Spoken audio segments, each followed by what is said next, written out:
Hola, ¿qué tal? Buen día a todos.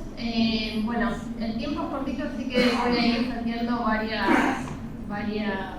láminas del PowerPoint, pero básicamente lo que quería mostrar es un caso de un video que me llegó. Yo soy abogada, estuve viviendo en la provincia de La Pampa, soy delegada de AFADA, la Asociación de Funcionarios y Abogados.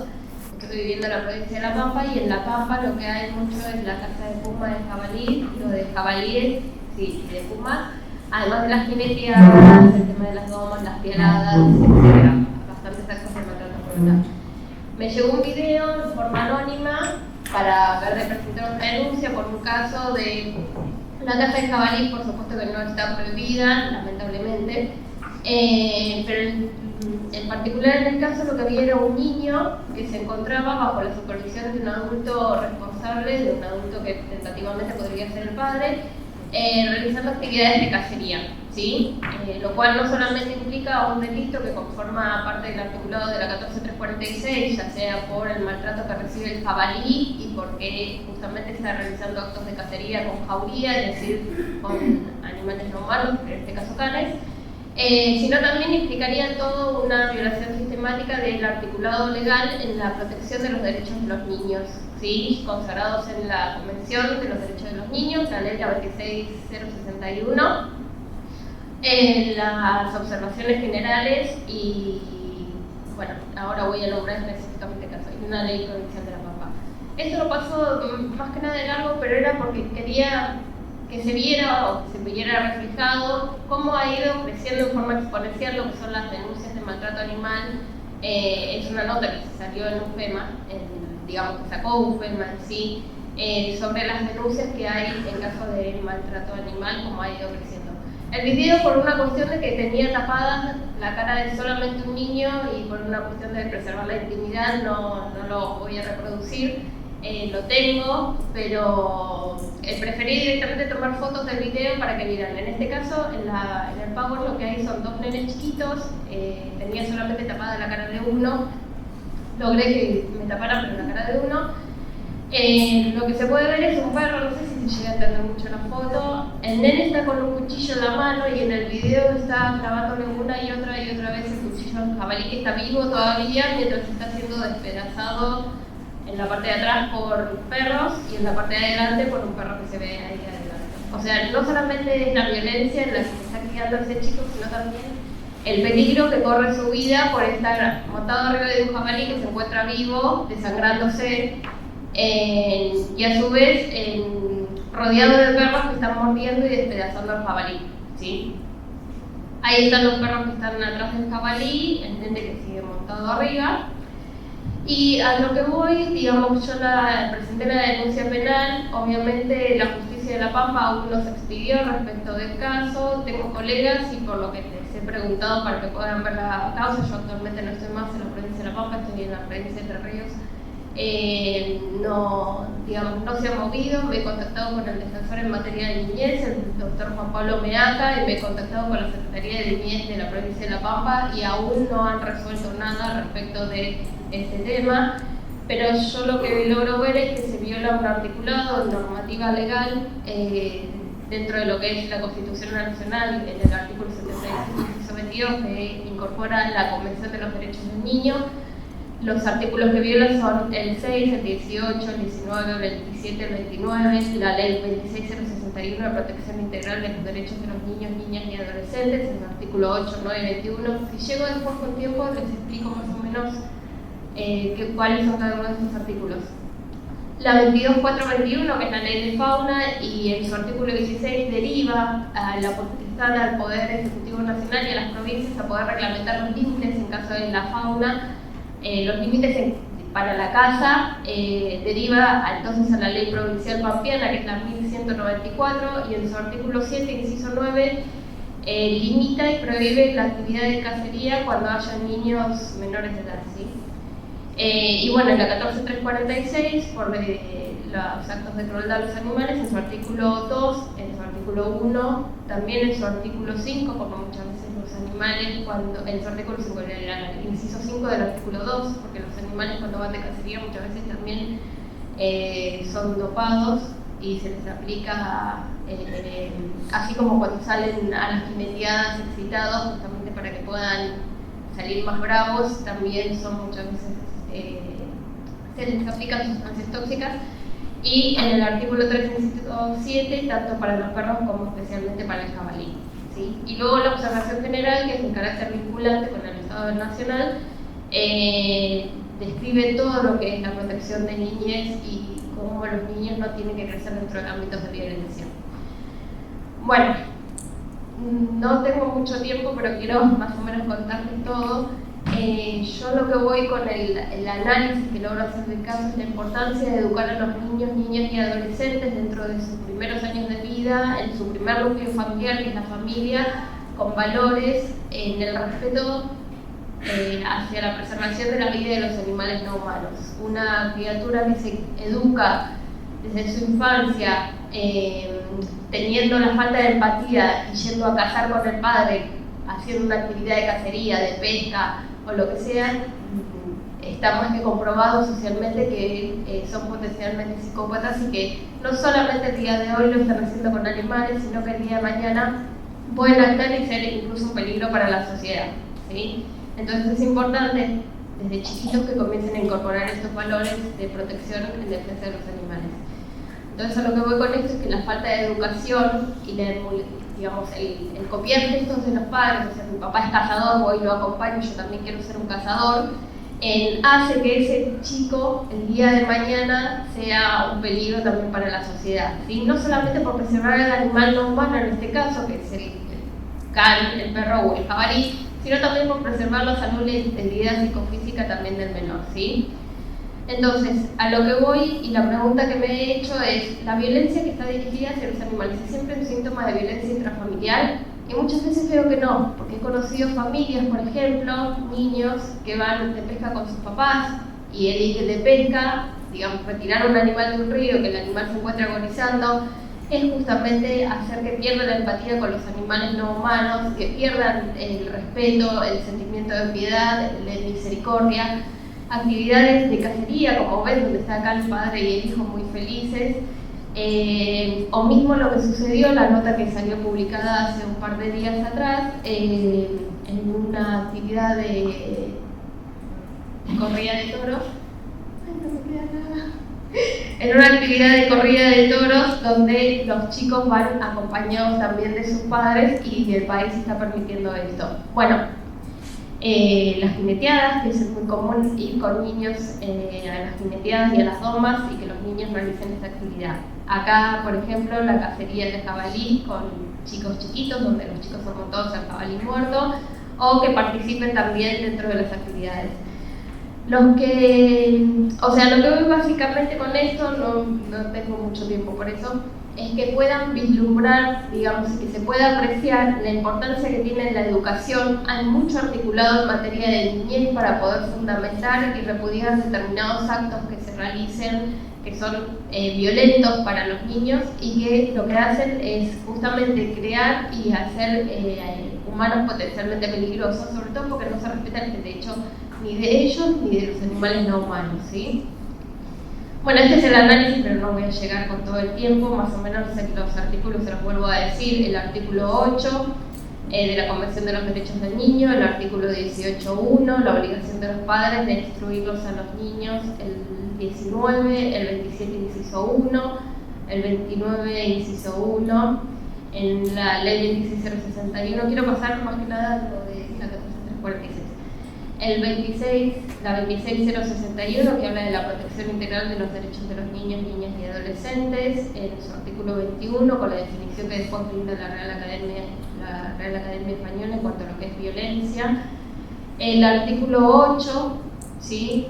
El artículo 9, que habla sobre la dignidad de la persona y cómo los adultos no deben ser ingerentes en cuanto a las actividades de los niños, ni tampoco hostigarlos en cuanto a que realicen determinadas actividades. En el preámbulo de la convención habla sobre esto, habla sobre el respeto y la importancia. Quiero destacar que una convención que habla sobre derechos del niño es fundamental que esté especialmente hablando sobre la importancia de que a los niños se los críe y se crezcan y se desarrollen con parámetros de conducta adecuados, en donde no haya violencia, en donde se preserve la vida y la dignidad de animales no humanos, ¿sí? Me parece fundamental que en una convención que habla sobre niñez tenga en cuenta también la protección y la educación de los niños en base al cuidado de animales no humanos y al respeto por la vida de la tierra, ¿sí? Algo que muchas veces no se escucha, ¿no?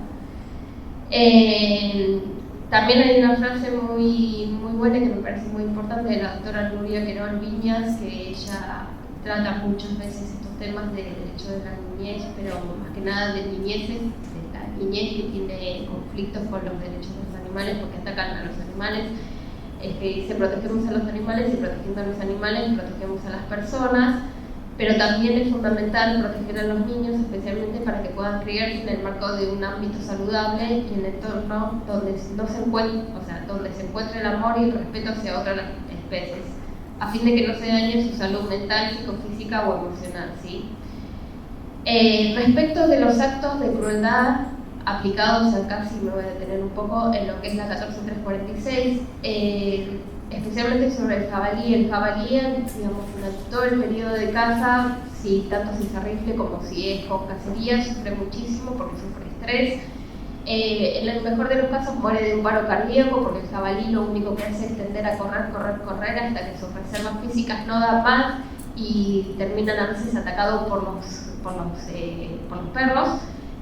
Donde los perros lo único que hacen es despedazar la carne de los jabalíes y el jabalí termina muriendo desangrado o con un paro cardíaco, ¿sí? Entonces esto encuadraría perfectamente la ley 14346 en el artículo 3, inciso 7, cuando habla de causarles torturas o sufrimientos innecesarios, ¿sí? Los animales son asesinados en una forma sádica, cruel. Acá, por ejemplo, quería mostrarles más que nada esto para que vieran una realidad de lo que he visto en la provincia de La Pampa. Los cazadores, encima con toda la impunidad, no solamente se jactan de haber cazado los trofeos, como lo llaman ellos, sino que replican los videos en sus cuentas de Facebook, donde tranquilamente cualquier persona que incluso sin tenerlo como amigo puede bajarlos. Esta es lo que sufren los jabalíes con los perros. Sí, que a su vez los perros también sufren y muchas veces terminan muertos, y muchas veces los mismos cazadores en sus cuentas terminan haciéndole un homenaje de muerte al perro, vanagloriándolo porque fue muerto en campo de batalla, ¿sí? Algo totalmente aberrante. Con respecto a los artículos que yo puedo entender que los mejor se encuentran violando la 14346 con los canes, es el artículo 2, inciso 1. Muchas veces los animales esos no son alimentados para que puedan salir más bravíos a cazar porque tienen hambre, entonces lo que hacen es, al no haber sido alimentados durante un periodo de tiempo, lo único que hacen es salir desesperados porque tienen hambre, quieren ir a cazar, quieren comer. Es una forma de hacerlos trabajar, porque no creo que ningún perro, ningún animal nomado quiera salir de cacería con un humano a matar a otro ser vivo, así que es una forma de hacerlos trabajar. Y son estimulados con droga también para que a veces salgan más bravíos. Y a su vez se les causan torturas y sufrimientos innecesarios porque, como ya digo, no solamente terminan amputados por los daños que sufren, a veces el jabalí obviamente trata de defenderse y terminan muertos. Así que, bueno, esa es la forma en que los terminan transportando, así que también hay una cuestión de hacinamiento. No viven en las condiciones adecuadas, viven muchas veces también en caniles. Obviamente una persona que asesina un jabalí no va a tener en cuenta la vida, es como pasa con los galgueros, ¿sí? Una persona que asesina un jabalí no va a tener en cuenta la vida de ellos, los terminan abandonando cuando ya no son productivos. Así que, bueno, para finalizar, en cuanto a los niños, yo creo que es fundamental que en el proyecto de reforma de ley que intenten hacer de la 14346 se tenga en cuenta el agravante cuando los niños, niñas y adolescentes ven el maltrato dirigido hacia los animales no humanos por personas adultas como un agravante de la pena. En Perú se presentó un proyecto de ley y en España ya está el proyecto de ley.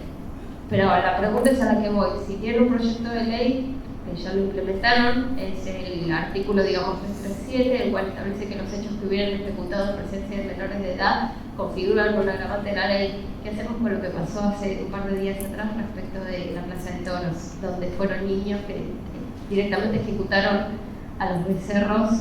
O solamente para seguir la tradición de sus padres. Así que bueno, quería terminar más o menos con esta frase que dice: todo niño debería crecer con animales, aprendiendo desde pequeños que ellos también aman, sienten y sufren como lo hace cualquier ser humano. Quizás así en 15 años una nueva generación ame más y mate menos. Bueno, básicamente eso. Fui muy bien. Gracias. Entiendo que el tiempo es muy corto, que son temas sumamente apasionantes. Y bueno, quisiera comentar brevemente para la ponencia que se presentó anteriormente. Como ejemplo, en México, yo soy de un estado que se llama Michoacán. Ahí en la legislatura pasada estuvimos trabajando, formo parte de un grupo de investigación en derecho animal, y estuvimos trabajando muy de cerca en regular. En México están permitidas las corridas de toros, los jaripeos y todo este tipo de prácticas crueles en las que el uso y abuso hacia los no humanos es desmedido, y estuvimos siguiendo de cerca la prohibición de la entrada de los menores a este tipo de prácticas malamente llamadas tradicionales, y para bien tuvimos observar que la prohibición fue aceptada, y hoy por hoy los menores en la capital del estado de Morelia ya no entran. Ha sido difícil que esto sea aplicado en los municipios o en las provincias del mismo estado. Sin embargo, nos da esperanza para que un día nacionalmente los niños ya no entren a este tipo de prácticas, que sí vemos la decaída de este tipo de tradiciones. Y bueno, la ponencia que yo voy a presentar es producto del trabajo del grupo de investigación. Es un trabajo presentado en coautoría con la doctora Rosa María de la Torre Torres, y es titulada El reconocimiento de los no humanos como sujetos de derecho desde la vía de la jurisdicción constitucional. Esto en virtud de que hemos visto el devenir del derecho, específicamente en el ámbito constitucional, cómo la línea de los derechos fundamentales ha empezado a abrirse a nuevas esferas, a nuevas categorías de derechos, en los cuales los derechos humanos ya no es la cúspide de los derechos. Creemos y consideramos que los derechos humanos es una categoría igualmente tan discriminatoria como en su momento lo fueron los derechos del hombre y del ciudadano. Entonces, la evolución de la teoría constitucional observa que hoy por hoy hablamos de derechos de personas no solamente humanas, sino de entidades naturales, como es el caso de Ecuador o Colombia, que han reconocido desde sus marcos constitucionales derechos para entes naturales, como en la Constitución de Ecuador de 2008, derechos de la Pachamama. Pero bueno, para ser breve y no adentrar en detalles, el análisis jurisprudencial que se observa en este devenir es que hoy por hoy las resistencias a reconocer derechos a aquellos que no son propiamente humanos, no son propiamente personas humanas, ha venido a fortalecerse, y ha venido también a fortalecer el contexto general del derecho animal. De esta manera, construyendo los primeros cimientos para en algún momento sí plantear la posibilidad de un reconocimiento constitucional pleno de derechos para los animales no humanos. Entre las sentencias que han abonado más a este reconocimiento de derechos, pues destacan muchas aquí de Argentina, entre ellas, para nombrar, la de Sandra, de Cecilia, entre otros también en Colombia con Chucho y otros casos que se han dado de esta manera. Para ir cerrando, a mí me gustaría hablar de, en México recientemente se dio un precedente importante constitucionalmente en el cual se prohíbe una asociación gallera de promoción de este tipo de eventos, solicitó amparo para hacer este tipo de eventos en Veracruz. En Veracruz es otro estado de México, en el cual se buscó plantear a las peleas de gallos como una festividad reconocida como estatal, o sea, con un carácter importante, y no pasó, al contrario, se prohibieron las la celebración de peleas de gallos, por lo cual una Asociación Nacional de Gallos solicitó el amparo para hacer este tipo de prácticas, apelando que era un atentado directo a sus derechos culturales, derechos laborales y demás.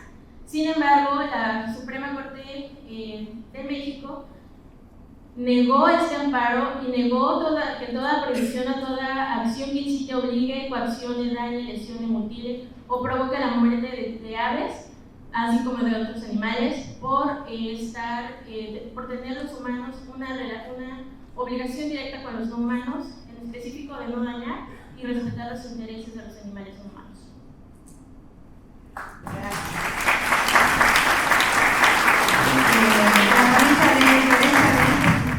Buenos días. Trataremos de ponerlo en menos de 7 minutos. Bueno, mi nombre es Santiago Garrido, soy el director del equipo de trabajo en causas de malos tratos y crueldad contra los animales. El día de mañana estaremos participando de unos paneles exponiendo sobre el derecho penal de protección de los animales. Yo en este momento voy a exponer una ponencia que presentaron dos miembros del equipo de trabajo, Florencia Benítez y Federico Arruet, sobre la suspensión del juicio a prueba en el caso de maltrato animal. Es muy importante analizar esto porque ustedes, o una persona que ha tenido contacto con la investigación de un caso de maltrato animal, que hoy por hoy es la única vía de protección, la penal, saben lo difícil que es desde la denuncia, poder una denuncia, juntar la prueba, conseguir fotos, videos, testigos. Una vez que tenemos toda esa prueba, pedir un allanamiento, convencer a juez de garantía, luego realizar el allanamiento con las fuerzas de seguridad, tener a un lugar algo móvil para transportar a los animales, tener un lugar donde alojar a los animales. Luego de eso, tomar una declaración indagatoria al imputado, el defensor se va a oponer, tenemos que evacuar las citas, elevar luego la causa a juicio. Una vez que damos la causa a juicio, seguramente habrá una oposición, tendremos que apelar a la Cámara. Bueno, todo un proceso, un esfuerzo enorme para que en el 90% de los casos todo termine con una suspensión de juicio a prueba. O sea, lo que buscamos, todo el esfuerzo era buscar una condena y en el 90 o más de los casos, 90% de los casos, tenemos una suspensión de juicio a prueba. Entonces, en principio, la primera reacción es, bueno, tratemos de oponernos a la suspensión de juicio a prueba y vayamos a una condena. Pero si nos oponemos, generalmente tenemos, en función de la pena, la escasa pena que tiene este delito, vamos a una condena de ejecución condicional, que estamos en lo mismo, tampoco la persona va a ir presa. Entonces, tuvimos que ponernos y analizar realmente si podíamos buscar una adaptación del instituto de la suspensión de juicio a prueba para que cumpla las finalidades que buscamos con la pena, ¿no? La prevención general y la prevención especial en las personas para que puedan reflexionar e internalizar lo malo de su conducta y no volver a repetirla. Entonces, justamente analizando cada uno de los puntos del Instituto de Suspensión de Juicio a Prueba, estamos logrando grandes avances, por lo menos en la jurisdicción de Bahía Blanca. Ustedes saben, la suspensión de juicio a prueba permite a un imputado por un delito que tiene una pena inferior, menor de 3 años, si ofrece una reparación y cumple ciertas reglas de conducta durante un tiempo y abandona el objeto del delito que posiblemente sea decomisado en favor del Estado, y si durante ese tiempo cumple con las reglas de conducta, se extingue la acción penal y se lo sobresee. Bueno, esto es una herramienta, es un beneficio para el imputado, pero también nosotros, si hacemos hincapié en las reglas de conducta, tanto las que están expresamente previstas en la legislación, como aquellas que se pueden incorporar, entendiendo que no es taxativa la numeración de estas reglas, podemos adaptar el instituto para el beneficio de todos. Esto es, hay algunas reglas importantes, por ni hablar la reparación, o sea, pedir la reparación, se lo voy a hacer muy rápido porque es muy cruel el tiempo, pero para dejárselo planteado, lo voy a enumerar nada más. la reparación que se ofrece, nosotros hacemos hincapié en que no sea una reparación mínima, sino que tenga una relación con el daño y el destino de la reparación que sea destinado a alguna institución pública que propenda la protección de los derechos de los animales. Segundo, el abandono del objeto que posiblemente sea decomisado, lo adaptamos para que, en el caso de que sea el responsable del animal, no humano, el que lo dañó, bueno, que el animal quede en resguardo de otra persona.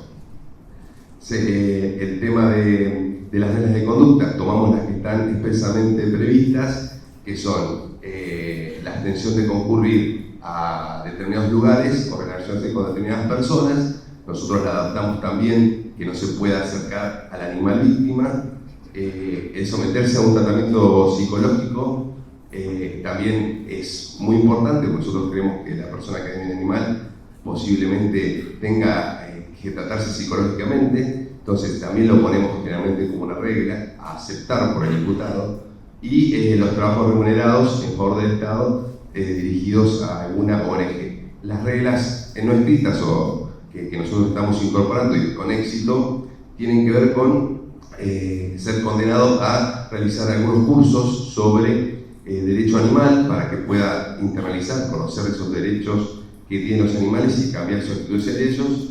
La de prohibición de tener animales durante el tiempo que dure la suspensión de juicio a prueba, que también es algo novedoso, lo hemos obtenido y nos ha resultado positivo en la justicia. La prohibición durante el tiempo que dure la suspensión de alguna actividad, si esta persona se dedica a realizar actividades con animales, por ejemplo, actividades turísticas, con caballos. Y bueno, con esto lo que quiero decir es, casi todas las causas van a terminar con suspensión de juicio a prueba. Entonces, tenemos que ser inteligentes y tratar de adaptar dentro del marco de la legalidad ese instituto para que obtengamos los mismos fines que obtendríamos con una pena, porque realmente es muy poco los casos en donde podemos llegar a una condena. Bueno, muchas gracias. Buenos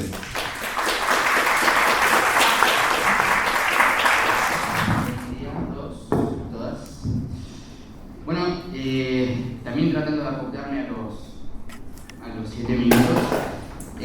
Mi idea hoy es hacer un aporte desde, digamos, partiendo jerárquicamente de casos reales que me han tocado llevar adelante en mi ciudad, en Quilmes, poder hacer una contribución teórica desde lo práctico para que quizá cualquier persona que esté aquí presente y lleve adelante casos de derecho animal concretos pueda darse cuenta de ciertas incidencias procesales que pueden irse sucediendo y pueda tener alguna defensa o algún argumento para trabajarlas. Para eso voy a tomar en esencia 3 casos claros y concretos que sucedieron en Quilmes. Primero va a englobar todos los casos de derecho animal con los que he trabajado. Para lo que voy a tratar el tema de la legitimación procesal que nosotros tenemos en el derecho animal y en esencia digamos en la rama del derecho penal para poder operar en el sistema.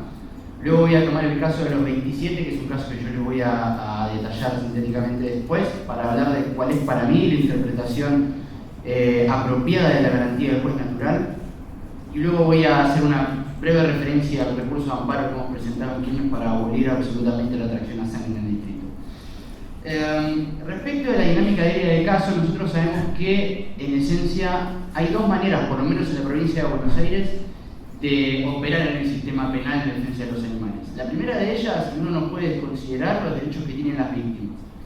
Normalmente, y no nos equivocamos al decir que el derecho penal desconsidera bastante a la víctima, lo cierto es que el Código Procesal Penal de nuestra provincia da a la víctima muchos derechos y que lo que tenemos que hacer como abogados e incluso típicamente como denunciantes y representantes de los animales es hacerlos valer.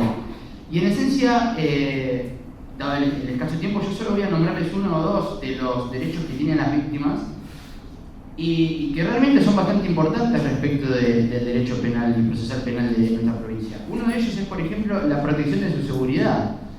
La víctima puede pedir, en definitiva, medidas cautelares, medidas de coerción personal, medidas de coerción real, y además puede revisar el auto de archivo de la Fiscalía. Con lo cual nosotros, cuando ingresamos en el proceso penal de defensa de los animales y por otro lado de la víctima, no es necesario que tenga en este sentido patrocinio letrado. Sí es aconsejable, pero no es necesario que lo tenga. Con lo cual, cualquier persona que denuncia y que quiere impulsar un proceso para tratar de defender al animal, por lo menos para, requerir un allanamiento o que en principio el animal quede a resguardo, lo puede hacer y lo puede hacer invocando los derechos que tienen las víctimas. De hecho, en nuestro Código Procesal Penal de nuestra provincia se indica en el artículo 84 que en todos los casos de derechos difusos o colectivos, cualquier persona puede llevar adelante los derechos de la víctima. Seguidamente también podemos operar en el sistema, naturalmente, como particular damnificado o en otras provincias seguramente como querellante, dependerá en cada una. Particular damnificado sí va a tener, como tiene el carácter de parte, va a necesitar de patrocinio jurídico, patrocinio letrado, pero en esencia va a tener mayores posibilidades aún de las que tiene la víctima para operar, como puede ser recurrir las decisiones del fiscal y las decisiones del juez, va a poder pedir prueba, incorporar prueba, va a poder interrogar a los testigos, con lo cual, si uno quiere ir un poquito más allá, va a poder ser parte, va a tener sí patrocinio jurídico obligatorio y va a poder impulsar el proceso penal de defensa de los animales en este sentido, con lo cual, sintéticamente, uno lo puede hacer como víctima y realmente lo puede hacer, uno no debe quedarse en la denuncia, tiene que tratar de empujar, de ir a la mesa de entrada, de hablar y de, en definitiva, en principio, por lo menos poner a resguardo al animal y después intentar desde ya tener algún diálogo con fiscalía y con el juzgado para poder avanzar. Y esto, que ya me ata ya con el siguiente de los ejemplos, me dice lo siguiente: por lo menos en la provincia de Buenos Aires, todo lo que diga la víctima y lo que diga el particular damnificado se lo dice al juez y no al fiscal. Y esto realmente es importante. El fiscal lleva adelante el proceso sin la menor duda y en muchos casos realmente trabaja muy bien. Pero en el caso de los 27 que voy a tratar ahora, hubo 27 animales secuestrados en el distrito de Quilmes, en grave estado de maltrato el año pasado, y el fiscal no tuvo mejor idea que devolvérselos a las personas que los habían maltratado. Entonces, ¿qué es lo que hicimos nosotros? Nos dimos cuenta, y esto entre nosotros y la confianza que los tenemos, que tanto la Fiscalía como sus fiscales superiores tenían una intencionalidad clara, que era, si me vienen a protestar en la puerta, yo devuelvo los animales y arréglense. Entonces dijimos, no podemos permitir que esto suceda, a lo cual nos dimos cuenta que el artículo 23 de nuestro código dice lo que les señalaba recién, que es el juez de garantías el que resuelve en estos casos. Con lo cual nosotros apelamos a la Cámara y la Cámara terminó dándonos la razón respecto de 3 argumentos fundamentales. El primero de ellos es que tenemos que respetar el derecho de defensa que tienen las víctimas y que en definitiva tenemos todos. No puede ser que nosotros le digamos algo al fiscal y que el fiscal sin ninguna argumentación nos diga no. O sea, alguien tiene que decirnos si tenemos razón o no y por qué no la tenemos. Las decisiones tienen que ser fundadas. Eso fue el primero de los argumentos y la Cámara nos dijo si ustedes tienen razón. El segundo fue, y creo que el central, y es, hay que interpretar concretamente la garantía constitucional del juez natural que todos tenemos. ¿No? Digamos, la garantía nos dice que nadie puede ser sacado de sus jueces. Más allá de la interpretación cronológica que siempre se hace, lo cierto es que nadie puede ser sacado de sus jueces. De alguien que escucha y con argumentación nos dice tienen o no tienen razón, que da una decisión fundada que en definitiva nos permite apelar o no. La Cámara nos dio la razón en este marco y nos dijo, ustedes tienen derecho a defenderse y a que se considere lo que ustedes dicen, y si alguien le dice que no tiene razón, lo tiene que hacer argumentadamente. Desde ya que con argumentos no se pueden devolver animales maltratados a los propios maltratadores que fueron a decir, era mío, lo tenía yo, lo maltraté, devuélvanmelo. Entonces, los jueces nos dijeron, esto es cierto, avancemos en ese marco y los animales no se devolvieron. Y por último, creo que tardó menos de 7 minutos al final, quiero hacer una breve mención respecto del recurso de amparo, de la acción de amparo que hemos presentado en Quilmes. En Quilmes hay una ordenanza municipal desde 2012 que prohíbe la tracción a sangre en todo el distrito y que además establece la sustitución de los caballos y de los carros por motocarros y demás cuestiones, una ordenanza a mi parecer bastante completa, y que nunca se cumplió. Nosotros iniciamos esta acción de amparo, en esencia, y esto yo quiero señalar estas dos cuestiones esenciales que es. Nuestros argumentos fueron, primero, la tracción a sangre es en sí misma una actividad dañina para los animales, es una actividad esclavizante y que per se se sustenta en el maltrato del animal. O sea, no puede haber, por lo menos a mi parecer y al parecer de la asociación que represento, no puede haber nunca jamás tracción a sangre sin maltrato animal, no puede regularse nunca la tracción a sangre. Y el segundo de nuestros argumentos, claro, respecto de esto, es el derecho de todos los animales, el derecho individual de los animales a no ser víctima de sufrimientos innecesarios por parte del ser humano. Y este derecho individual que consideramos que existe se traduce en definitiva en un derecho colectivo al tratarse de derechos individuales homogéneos. Estos fueron nuestros dos argumentos esenciales y con digamos, mucha felicidad y ahínco tengo que señalar que hace unos pocos días tuvimos una audiencia con la municipalidad quien se comprometió en un plazo perentorio a aplicar la ordenanza municipal, por lo cual en Quilmes en poco tiempo no va a haber más tracción a sangre, vamos a sacar a todos los animales de la esclavitud y también vamos a fomentar y a propiciar la dignidad de las personas que tienen que trabajar antes con la tracción a sangre y hoy con otro tipo de cargos.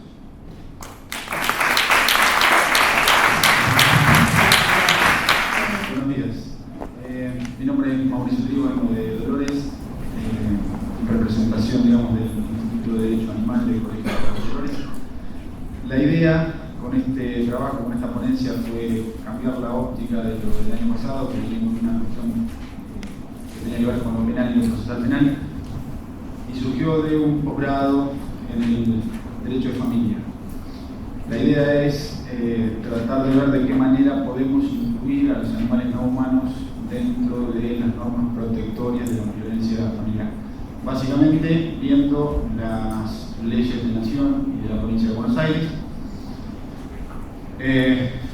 Tengo dos opciones por el tema del tiempo: ir al final y después dar los fundamentos, o arrancar por los fundamentos para ver si llego a ese final. Vamos por el orden como lo teníamos programado. Yo siempre digo que hablar de los animales no humanos y de la personalidad jurídica de los animales no humanos es hablar de cambiar el último paradigma humano, ese paradigma esclavizante y cosificador que los trata ni más ni menos que como humanos. De esto vamos a escuchar hablar hoy y mañana varias veces. Tenemos varias cuestiones que tienen que ver con lo normativo para derribar eso, pero hoy tenemos dos instrumentos, uno que viene de la ciencia, de la neurociencia, la famosa declaración de Cambridge, que no la tenían en el 54, cuando sancionaron la ley 14346, por eso se debatió si eran sujetos de derecho y se terminó decidiendo que en ese momento no. En 2012 se dijo tienen todos los elementos para ser sujetos de derecho. Y este año, en 2019, tenemos la declaración de Toulon, donde se habla específicamente desde la ciencia jurídica de la personalidad jurídica. Ya ahí hacer una distinción entre animales y humanos, como he visto en un montón de trabajos y de publicaciones, me parece que es empezar por errar o equivocar el camino. Los animales sienten y son conscientes. Eso no se los dimos nosotros. Por lo tanto, los derechos los tienen.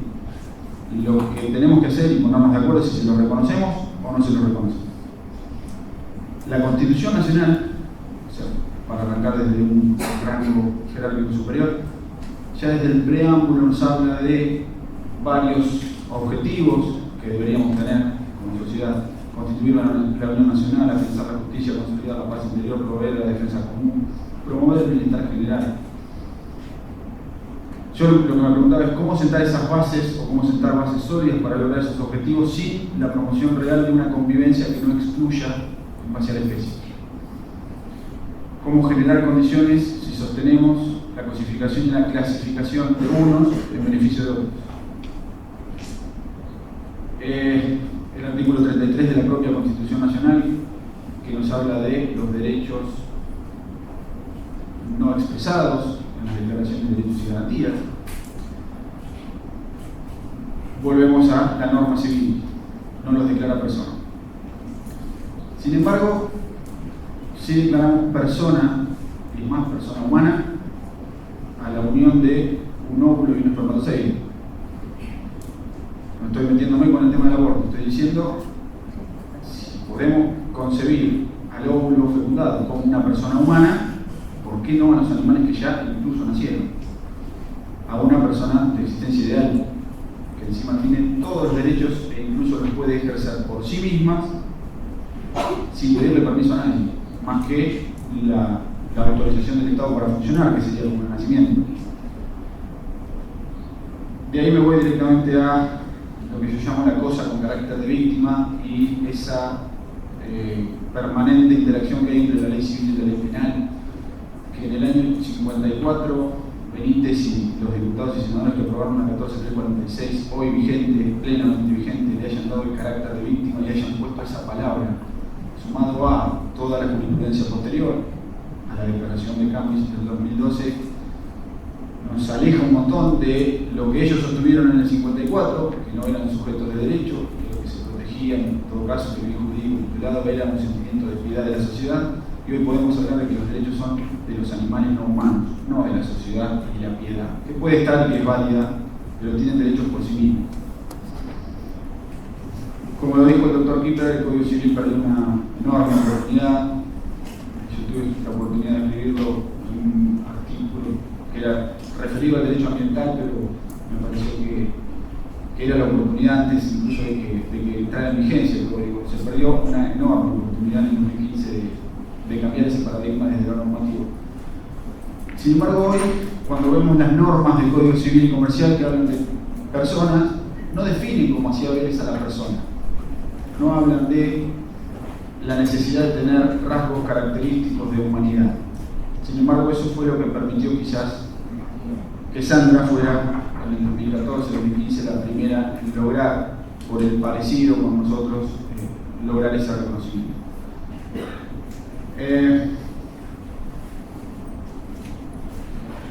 Introduciéndome directamente en el tema de familia, la idea, y creo que la doctora Domínguez también lo dijo, es tratar de vincular lo que nosotros llamamos violencia interespecies.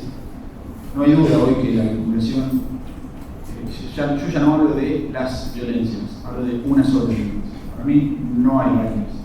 Puede haber distintas modalidades, distintos victimarios, distintas víctimas, distintos lugares en los que se desarrolla, distintos elementos con los que se lleva a cabo, pero la violencia es una sola y es una epidemia, es una endemia que ya se ha convertido en estructural en la sociedad. ¿Cómo hacer las normas de violencia familiar? Obviamente que no prevén ni la 24417, que es la Ley de Protección contra la Violencia Familiar de Nación, ni la 12569, que es la de Provincia de Buenos Aires. Ninguna de las dos habla de animales no humanos, eso está claro. Sin embargo, hay algunas posibilidades. Primero es, obviamente, cambiando el Código Civil y Comercial. Sabemos que eso en inmediato no va a pasar. Después, lo que podemos hacer es proponer, como estoy haciendo en este caso, algunas modificaciones tras tocar la estructura completa de esas dos leyes, incorporar desde el lenguaje las cuestiones de los animales no humanos, dejar de hablar de persona humana, dejar de hablar de grupo familiar, de cualquier miembro del grupo familiar. Y sobre todo, creo que esto va por ahí para los operadores judiciales y los equipos técnicos,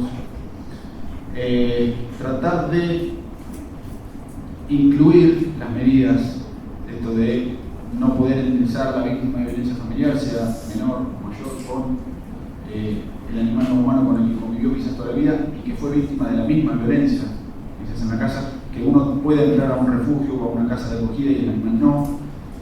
Tratar de tenerlos en cuenta siempre en las decisiones. ¿Cómo? A ver, propuestas. El artículo 2 de la ley 12.569. Por ejemplo, poner expresamente que siempre se aplicará el concepto de familia ampliada o extensa, sin distinguir a humanos y animales. Que nunca será exigida la convivencia actual, puede venir la expareja. El artículo 4, agregar, por ejemplo, que también podrán efectuar la denuncia en los casos de violencia familiar las asociaciones protectoras de animales que tomen conocimiento de los hechos. Eso hoy lo podríamos discutir, pero es muy difícil que ocurra. Siempre va a ser una denuncia penal. El artículo 7, que es el gran paraguas con las medidas, agregar un apartado que diga que para adoptar las medidas cautelares, cualquiera que sea, deberá siempre tenerse en cuenta la existencia de animales no humanos convivientes y que esa no podrá ser una condición limitativa para el ingreso de las personas humanas a hogares transitorios, refugios o casas de acogida, sean de carácter público o de carácter privado. Y en los informes de los psicólogos, asistentes sociales o trabajadores sociales, de todo el equipo técnico del juzgado de familia, que se logre hacer un apartado, aunque sea, para dejar en claro si conviven o no conviven animales no humanos en esa vivienda, en ese grupo familiar, en qué estado están. Con esto no estoy pidiendo que vaya a un veterinario, simplemente que visualmente vea si está encadenado o no está encadenado, si tiene condiciones de higiene más o menos potables, que eso lo pongan en un informe. Eso va a ayudar a que, si hay chicos que están viviendo esa situación, dejen de vivirla, que dejen de naturalizarla, que dejen de normalizarla, que dejen de entender que el perro tiene que estar en una jaula. Y propuestas desde la práctica, eso mismo que hoy no está expreso, pedirlo.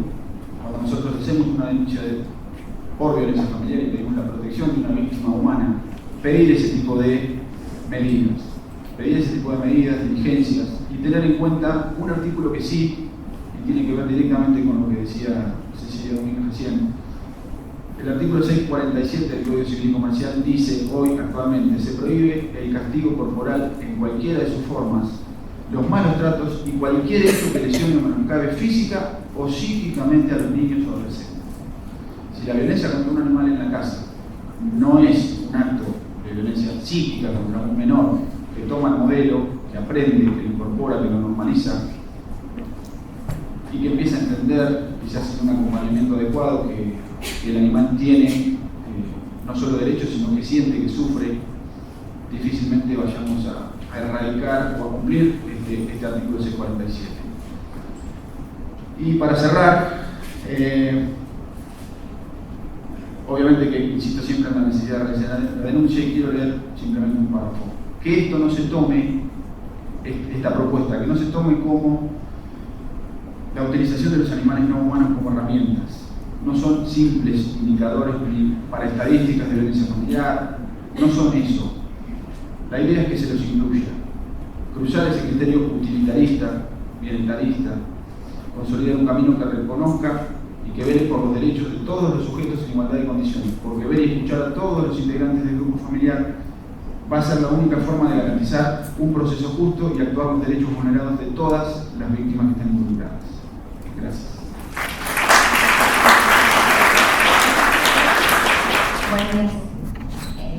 Bueno, voy a hacer la presentación de la ponencia realizada por el doctor Ariel Morandi. Analiza el daño moral causado a los animales no humanos. Teniendo en cuenta la evolución del cambio respecto a la naturaleza jurídica, porque primero hace un enfoque sobre la naturaleza jurídica del animal, podemos establecer ahora, con la Declaración de Cambridge del año 2012, que son seres sintientes, tienen conciencia, la cual va a depender en diferentes grados de acuerdo a la especie, y teniendo en cuenta el precedente que sienta en cambio de jurisprudencia el fallo de la orangutana Sandra y la chimpancé Cecilia, entre los cuales se las considera persona no humana, por lo tanto sujeto de derecho, y le confiere representación a FADA para representarla. Analizando esa cuestión es que se presenta también el doctor Ariel Morandi qué sucede en el caso del daño moral causado a los animales no humanos. Si tenemos en cuenta primero el concepto de daño moral, que es una modificación disvaliosa del espíritu en el desenvolvimiento de su capacidad de entender, querer o sentir, que se traduce en un modo de estar la persona diferente a aquel que se encontraba antes del hecho, y las diversas teorías que se encuadran en el daño moral. En nuestro Código Civil y Comercial argentino se acepta la doctrina de la teoría subjetiva amplia, es decir, que no excluyen a la víctima por el solo hecho de que la falta de comprensión de tal dolor y su real dimensión. Por lo tanto, consideran que la víctima puede experimentar en sí el sufrimiento. En esta parte de la doctrina se enrola en esta doctrina, en una parte también, como Brevia y Zanoni, hablan de la teoría objetiva, es decir, que analizan el derecho avasallado. Todos los derechos inherentes a la persona que sean menoscabados implican el derecho, por lo tanto, de ser resarcido y lo encuadrarían dentro del daño moral. ¿Qué sucede frente a esto? El doctor Ariel Morandi analiza ¿Qué sucede en el caso de las personas que por una cuestión física o psíquica, o que se encuentran en estado vegetativo, no pueden experimentar el dolor o la capacidad de sentir? ¿Qué sucede? ¿Se les aplica el daño moral? ¿Se les da el derecho a reclamarlo? En este caso, sí. En un trabajo publicado por el doctor Mosset Espanés sobre el daño moral de las personas jurídicas, él consagra que el patrimonio moral de una persona, de un sujeto, no se agota en sus pasiones o sentimientos, sino que hay numerosos derechos incontenidos, como podemos enunciar el derecho al nombre, al honor, a la intimidad, y que por lo tanto esos derechos son dignos de protección, y cuya violación ocasiona un daño genera el deber de resarcirlo. Si analizamos, bueno, nuestro Código Civil y Comercial, en el artículo 1737, 1738, se habla de personas y víctimas, dice que son resarcibles las consecuencias de la violación, de su integridad personal, la salud psicofísica y sus afecciones espirituales legítimas. ¿Qué pasa, por lo tanto? Establecemos en el caso de los sujetos de derechos. Si analizamos nuestro ordenamiento, en Argentina nos encontramos en una situación de aparente antagonismo. Hay una contradicción legal. Por una parte, la ley 14.346 los considera a los animales como víctimas del sujeto del delito de actos de maltrato y crueldad, por lo tanto, sujeto pasivo del delito, ergo, titulares de derecho, sujetos de derecho, pero como no pueden, son incapaces de hecho, como sostiene el doctor Zaffaroni, deben ejercerlo algo, representarlos en su nombre, como sucede por lo tanto con las ONG. Si analizamos la doctrina del doctor Mosset Espanés, que le confiere a las personas jurídicas, que son una existencia ideal, ficticia, que por lo tanto no experimentarían, como sostiene Orgaz en la teoría objetiva, el daño, porque no lo pueden sentir, entonces se les concede el derecho de reclamar por el daño moral, porque esto mismo no puede aplicarse a los animales no humanos. Entonces, si tenemos en cuenta los legitimados también pasivos, los sujetos responsables, en el artículo 1710 del Código Civil y Comercial de la Nación, establece que toda persona tiene el deber de evitar un daño no justificado o disminuir su magnitud. En el artículo 1716 se establece el categórico deber de no dañar a otros sin justificación.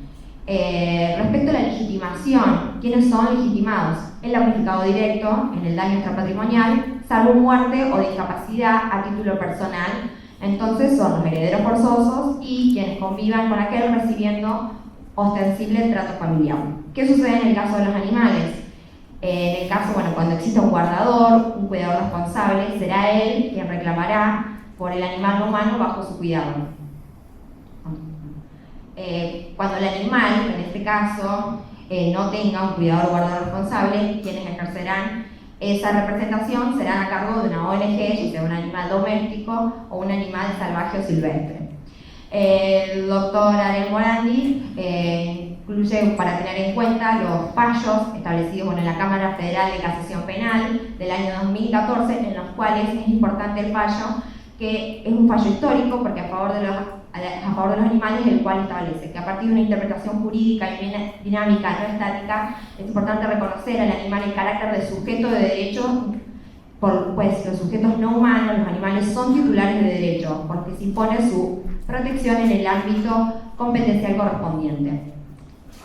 Lo mismo sucede en el año 2015, en el cual el Juzgado Penal Contravencional y de Faltas sostuvo que el sujeto susceptible de ser considerado como directamente afectado es la orangutana Sandra, ser sintiente cuyo bienestar podría encontrarse vulnerado por el maltrato humano, como lo señaló el pretenso querellante Afada. En razón de su naturaleza, Sandra es incapaz de hecho y por tanto su representación legal deviene necesaria y forzosa.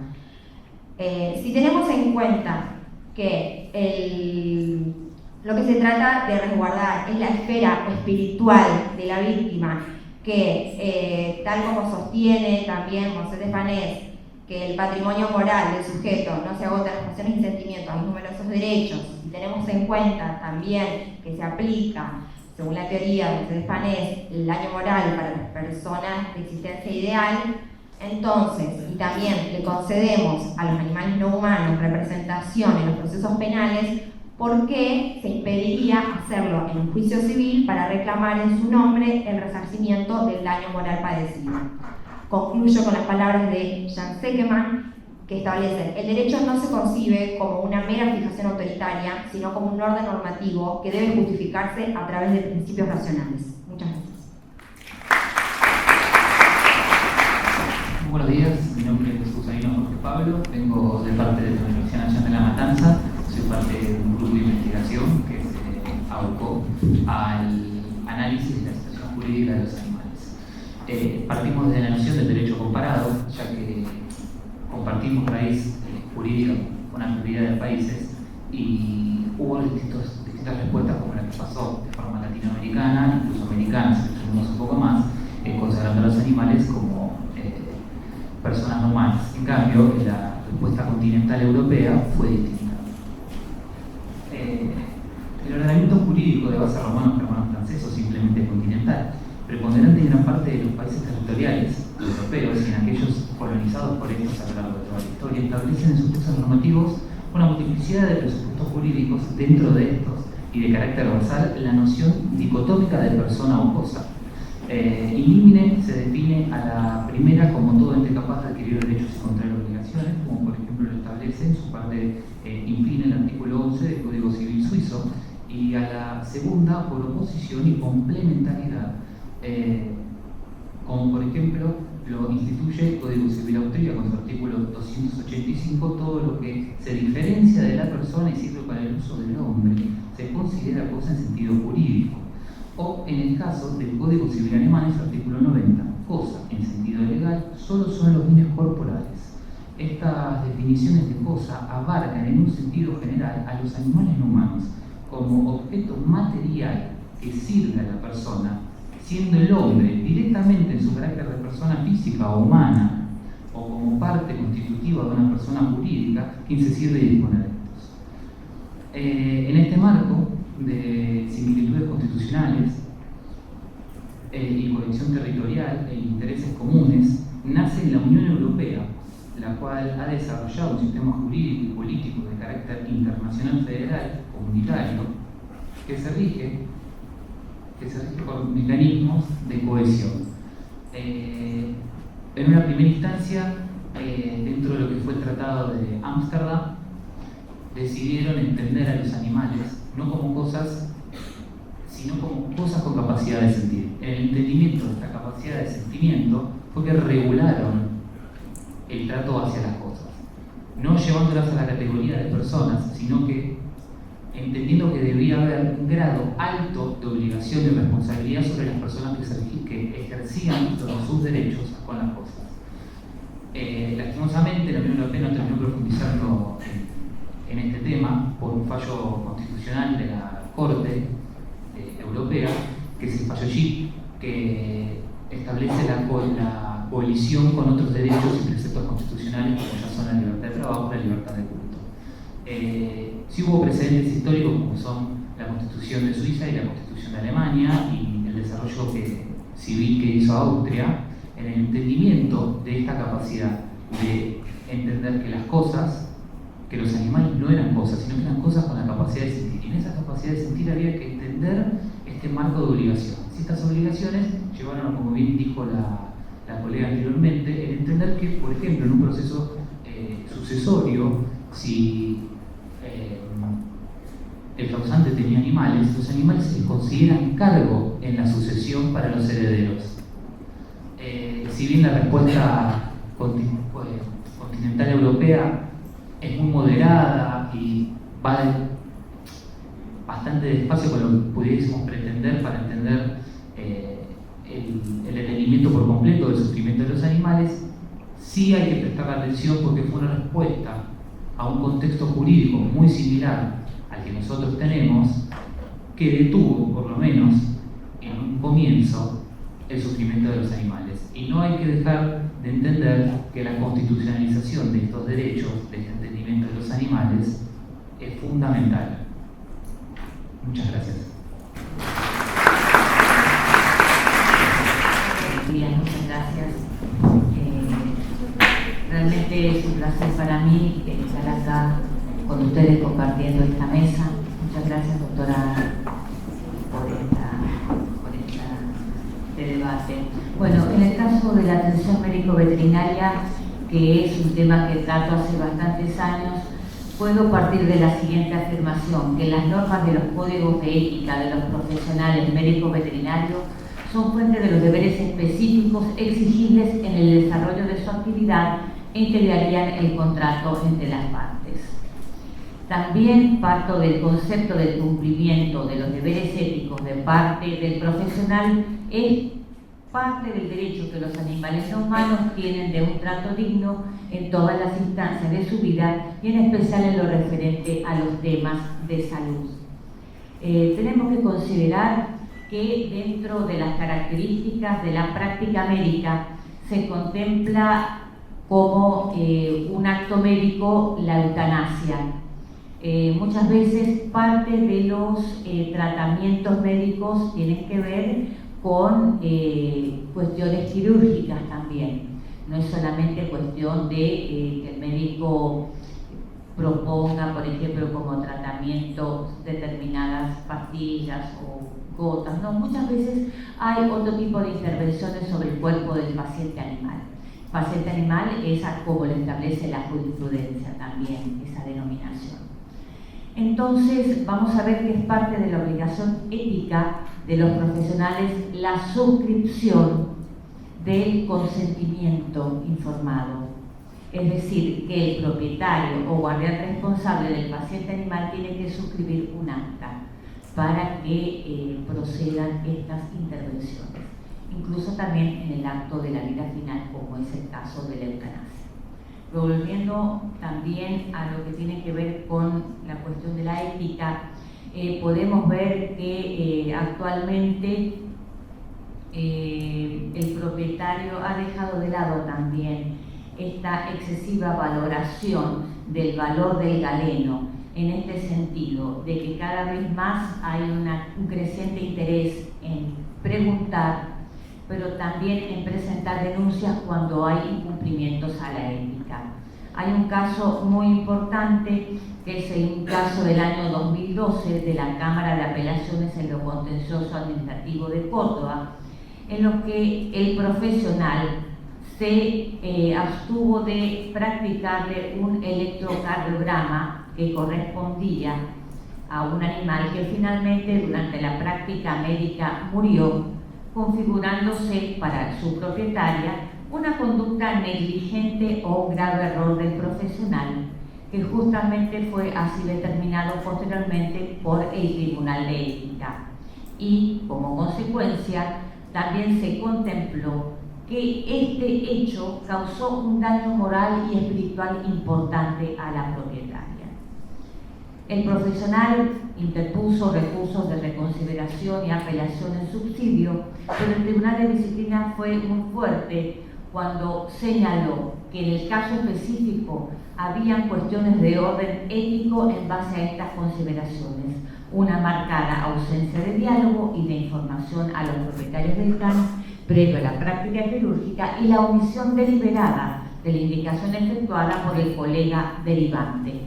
Se destacó en este caso, y lo señaló muy puntualmente, la falta de contención a los dueños del paciente fallecido y, por otro lado, una omisión de las indicaciones dadas por el veterinario de cabecera y un intento del profesional actuante de justificar tal proceder con explicaciones insuficientes respecto de lo innecesario de un electrocardiograma, así como de suficiencia de otros estudios y análisis. Es decir, que nos encontramos cada vez más con la posibilidad de ejercer acciones a favor de los derechos de los animales, en este caso de los pacientes animales, de tener un trato adecuado. Y cabe nada más que una pregunta más.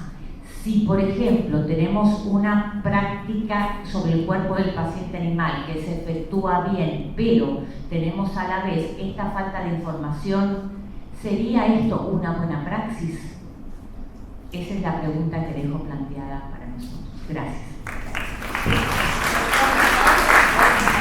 Buenos días a todas, a todos y a todos. En esta oportunidad les presento a traer algo que en el derecho no hemos abordado. Justamente, el derecho laboral habla de lo que es trabajo, pero no habla de lo que es el trabajo animal. Para esto tenemos que analizar un par de conceptos rápidamente, vamos a analizarlos para parte del tiempo, para saber si realmente podemos hablar del trabajo animal a la luz de lo que es nuestra ley de contrato de trabajo y nuestra jurisprudencia y nuestra doctrina y legislación del derecho laboral. Hablaremos sobre qué es trabajo. Podemos decir que trabajo es toda actividad lícita que se preste en favor de quien tiene la facultad de dirigirla mediante una remuneración. Esto tenemos que decir entonces que trabajo siempre conlleva a que es pagado dinero. ¿Ok? Entonces, este es un medio, el trabajo es un medio para conseguir ese dinero, para poder pagarse, o sea, el trabajador sus propios bienes y satisfacer sus necesidades. Por lo tanto, esto a los animales, cuando lo tratamos de cotejar, no es aplicable. ¿Por qué? Porque justamente nosotros estamos a cargo de satisfacer esas necesidades por haber sacado de su hábitat. Entonces, no sería viable que yo a mi perra, Rottweiler, Eva, la mande a trabajar justamente para que se pague su propio alimento. Empezando por ahí. Después, por respecto a lo que se dice que es una actividad lícita, esa actividad lícita, justamente, tiene que ser lícita, no tiene que ser ni lícita ni prohibida. Prohibida no es porque no tenemos ninguna legislación que prohíba el trabajo animal. Ilícita podemos decir que es, porque es contrario a la moral y a las costumbres de nuestra sociedad animalista. Siguiendo un poco más con esto, podemos definir lo que es trabajador como una persona que tiene capacidad jurídica para obligarse justamente a prestar tareas. En el caso de los animales, no tienen esa capacidad jurídica para obligarse. Son personas físicas, sí, pero no tienen la capacidad jurídica para poder obligarse a prestar tareas ante un horario. Y justamente ahí donde no podemos decir que los animales son catalogados como trabajadores. Entonces, el derecho laboral tiene que expedirse y decir que el trabajo animal no existe como tal y tiene que prohibirlo. Justamente, el derecho laboral que reconoce que hay dos partes que están en lo normal, están en un desequilibrio constante y siempre garantiza un mínimo para poder poner a estas partes igual y reconoce lo que es el problema y lo integra, también tiene que ser lo mismo con esto, con el caso de los animales. ¿Por qué? Porque tenemos un problema realmente. El problema que tenemos es que nuestro trabajo humano muchas veces necesita, si bien prohibimos lo que es el trabajo animal, nuestro trabajo necesita de los animales, como por ejemplo los perros policías, los perros lanzarillos, los rescatistas. O sea, sería impensable sacar un día al otro a estos animales de lo que es nuestro trabajo para que sea efectivo. Entonces, el derecho laboral tiene que cambiar el término en este caso, prohibir como regla general, pero cambiar el término de perros policías y es decir que estos animales colaboran, hablar de una colaboración y no de trabajo animal. Tienen que regularse algunas cosas que no están reguladas, porque yo justamente investigando sobre si hay alguna legislación que proteja a estos animales, encontré que no la hay. Encontré que trabajan más o menos entre 8 y 10 años en países como España, incluso en nuestro país, o colaboran, mejor dicho, no trabajan. Justamente esto no está en una ley. Nada dice cuánto tiempo van a colaborar por día, nada dice cuántos años van a hacerlo o sea, un perro policía va a llegar a hacerlo, porque de un día para otro no es perro policía, tiene que ser enseñado. Entonces todo esto necesita ser legislado, necesita ser regulado para una protección justamente a estos animales. Tiene que también, y el derecho laboral también, preocuparse también por lo que va a pasar luego de que el animal no pueda colaborar, porque también el después tiene que preocuparle el derecho laboral. Justamente en Quito está muy buena la idea que tomaron, aunque realmente parece que es una costumbre, aunque no encontré que saliera de alguna legislación, alguna norma nacional. Entonces hay que tomar la idea de Quito, que justamente lo que hace es a la persona que utiliza el animal, a los que se ayuda de la colaboración del animal, quién se tiene ese cargo finalizada esa colaboración. Pero en caso de que ese guía no pueda utilizar, no pueda quedarse, con el animal, el Estado lo que hace es evaluar a familias económicamente, socialmente, les revisa y además después, esto es antes de dar adopción al animal, también después lo hace cada 6 meses, hace controles. Todo esto tendría que estar legislado, o sea, en una ley que el derecho laboral tendría que realmente emitir y estar directamente protegiéndose al animal de esta forma. También estaría buenísimo que los animales que prestan servicio para entes del Estado nacional tengan una retribución económica al finalizar estas tareas, así como si fuese una jubilación o algo así, porque ya que siempre hablamos de jubilaciones ficticias, y ya que prestaron tareas para el Estado, o sea, prestaron como dije, colaboración, sería buenísimo que el Estado en la ley de presupuesto prevea que de esta forma se siga protegiendo el animal para que luego que no vayan a colaborar, sus necesidades sigan siendo satisfechas. Bueno, por último, para cerrar, me gustaría también decirles que estaría bueno que esto se haya plasmado en nuestra ley de contrato de trabajo, la 2744, que sea prohibido en conjunto con el trabajo infantil, o que tal vez exista un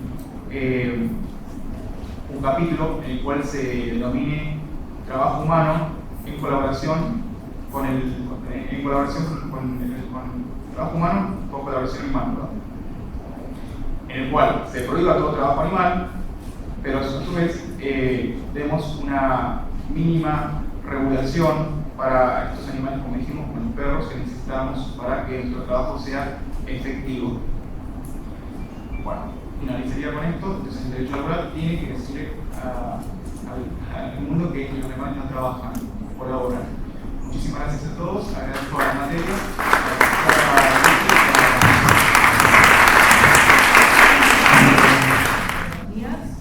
En primer lugar, quiero agradecer a la doctora González Solano que me haya posibilitado la participación en este encuentro.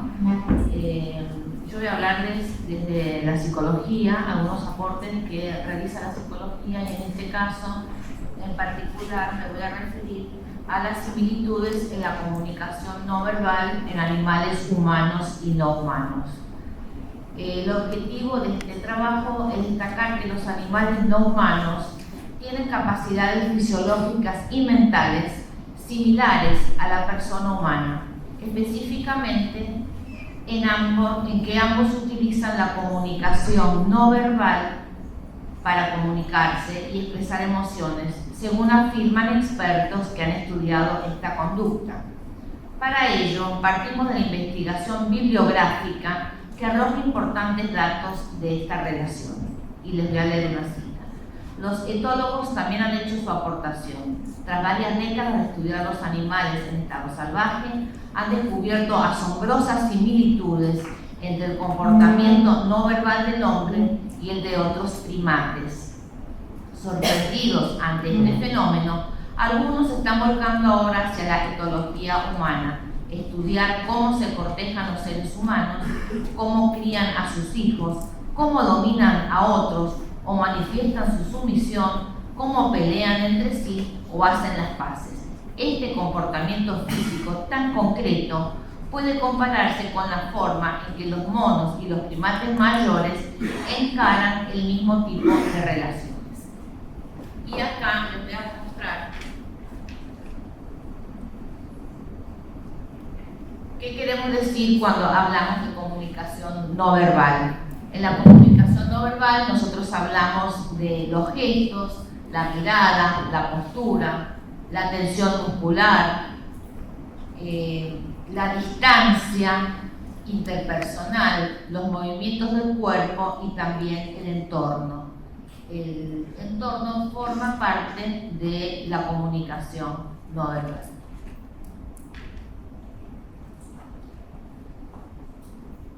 acá les quiero mostrar cómo es la similitud en las expresiones faciales de macacos, chimpancés y humanos al expresar un sentimiento, en este caso el sentimiento de cólera. Vamos de izquierda a derecha. En el macaco, los ojos muy abiertos, la mirada directa, el contacto ojo-ojo, las cejas bajas, las orejas hacia atrás, el continuo abrir de mandíbula, el labio vertical y horizontalmente retraído, que muestran los dientes con acompañamientos de chillidos muy agudos, es decir, que la comunicación no verbal también va acompañada de, en este caso, de chillidos. En el chimpancé vemos la mandíbula está totalmente abierta, el labio vertical y horizontalmente retraído, que muestran los dientes y acompañado por chillidos también. En el humano, el rostro colérico se caracteriza por presentar una mirada directa, con frecuente contacto ojo-ojo, cejas bajas y entrecejo fruncido, mandíbula moderadamente abierta, labios moderadamente contraídos vertical y horizontalmente y extendido, formando una abertura que enseña los dientes. Vamos a ver también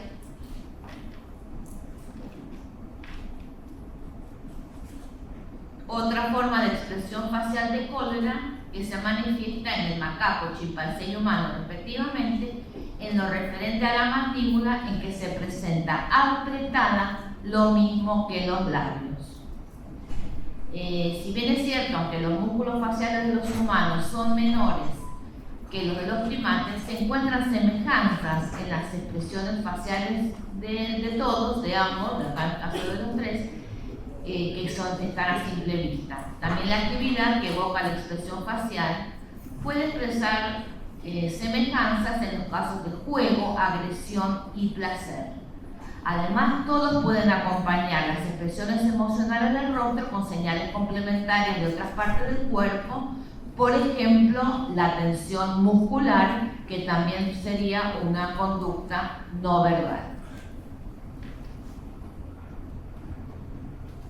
Acá en la fotografía, tenemos el caso de un chimpancé joven que le expresa a un individuo dominante que le devuelve el alimento que le ha arrebatado y lo hace extendiendo, con señalizaciones, con la mano abierta y además con gritos vehementes. También se han encontrado similitudes en diversos comportamientos sociales entre animales humanos y no humanos. Y acá voy a terminar mostrándoles simplemente las fotografías que traje.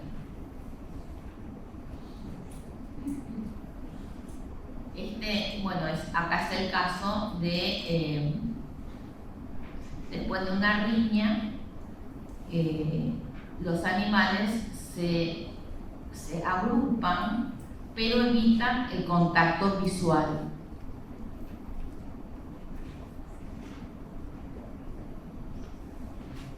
Acá vemos el comportamiento social de dos niños ante el miedo.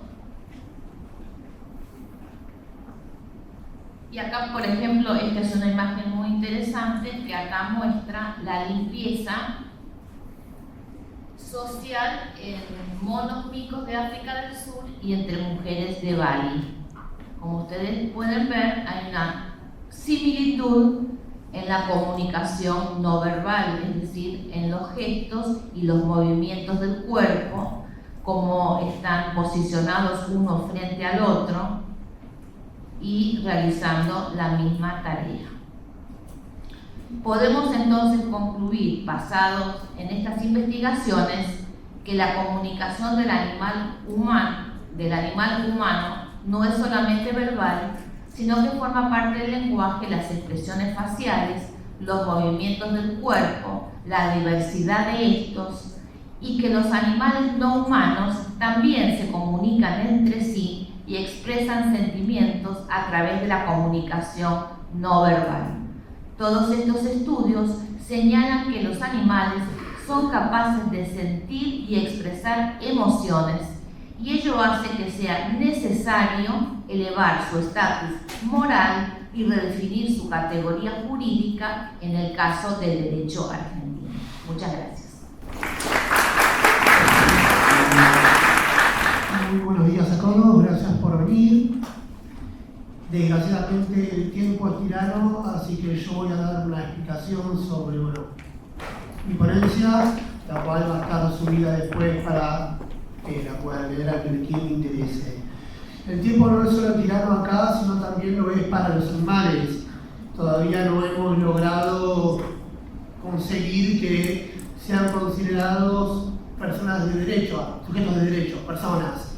Hemos logrado el avance con los fallos de la orangutana Sandra, de la chimpancé Cecilia y el oso Chucho. El tema es, son casos particulares y esto no ha cambiado la naturaleza a gran nivel. Tengamos en cuenta igual que el derecho no es una varita mágica que va a cambiar la realidad de un día para el otro, pero aún así desde la ley 27330 no hemos logrado otro avance en ley penal. El proyecto de reforma de la 14346 está bastante complicado y bueno, una reforma del Código Civil queda descartada. La última fue en 2014 y bueno, no cambió la naturaleza jurídica de los animales. ¿Yo de qué vengo a hablar hoy? Vengo a hablar de una posibilidad de reinterpretación de la Constitución para considerar a los animales como habitantes. Como habitantes, los animales serían considerados sujetos de derecho. A ver, la Constitución no usa la palabra hombre, por ejemplo, en su preámbulo, y esto no significa hoy en día que deje de lado a las mujeres, por ejemplo, a la hora de considerar derechos. Entonces, se puede reinterpretar un término como habitante sin tener que reformar el texto de la Constitución, de la misma forma que se hizo al otorgarle derechos políticos y sociales a las mujeres, por ejemplo, no sé, cambió toda la Constitución. Bien, la pregunta es, ¿la Constitución define el término habitante? No, no lo define, como así tampoco define el término persona. Esto es realizado por leyes infraconstitucionales. En el caso de persona es el Código Civil.